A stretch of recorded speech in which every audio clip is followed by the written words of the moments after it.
The Tale of Tempest.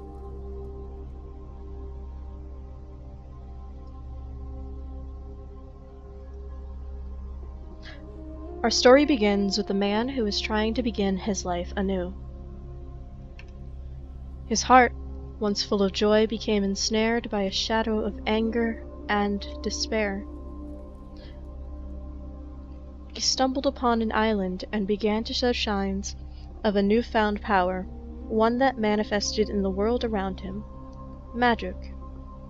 While exploring the island, he stumbled upon an air spirit named Ariel.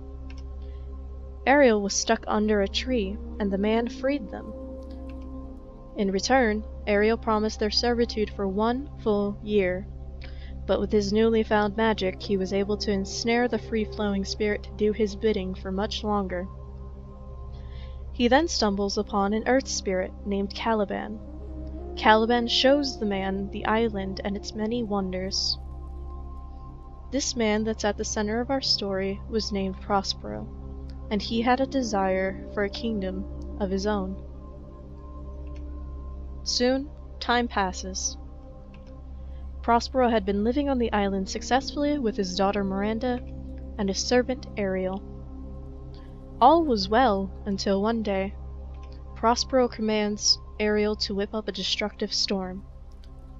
This is because of a nearby ship. Something about this ship made Prospero uneasy, and because of that, he needed a storm. Caught in Ariel's storm, the ship wrecks onto the island shore. The passengers? Some familiar persons from Prospero's past. Alonso, the King of Naples, and his son, Ferdinand.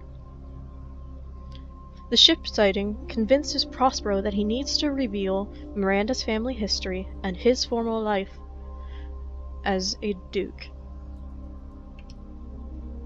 After the discussion, Miranda stumbles upon Ferdinand, a shipwrecked prince, on the beach, and they fall in love.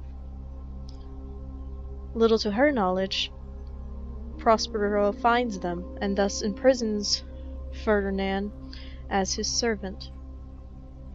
Servitude does not stop Miranda from talking to Ferdinand. She even proposes the idea of marriage to him, and he accepts. Her heart jumped for joy. But her father, Prospero, was watching and approved the match secretly from a distance. Meanwhile, Caliban tries to trick the shipwrecked humans into killing Prospero and claiming the islands for themselves. Ariel, however, interferes and calls Caliban a liar. In another group of shipwrecked humans, this time with Alonso, Ariel and an invisible Prospero continues to tell them that Ferdinand was dead due to their malicious actions towards Prospero and Miranda in the past.